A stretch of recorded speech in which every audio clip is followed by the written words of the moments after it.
It's 6:54. Let's take a look at the stories we're following as you head out the door.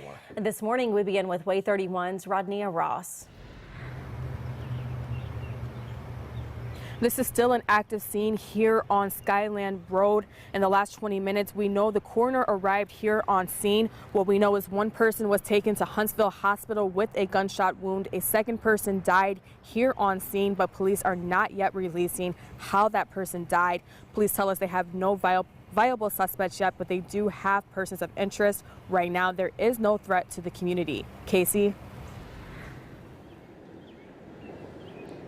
At 9 this morning, Justin Dwayne King will walk into the Madison County Courthouse and face a jury for his capital murder trial. He was the prime suspect in a case back in 2016 where a man was killed in a house fire in Hazel Green, and then officials deemed it a homicide. And he's going to be making an appearance this morning. Greg.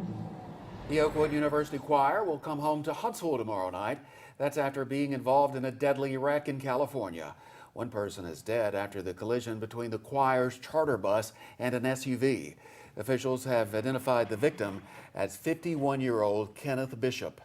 Happening today, the Southern Poverty Law Center will address a recent ruling on Alabama prisons.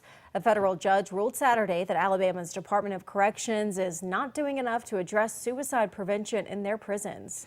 China says trade envoys are, quote, preparing to travel to the U.S. following President Trump's new tariff threat.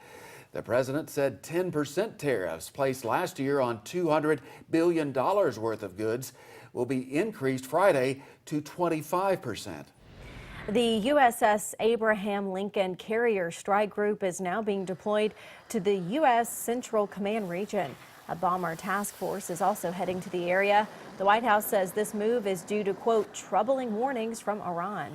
A brand new Madison County Schools Fine Arts Center is about to come off the drawing board and become a reality.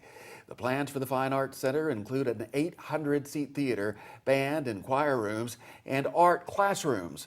The project will cost $17.8 million and will be near Sparkman High's campus. And the only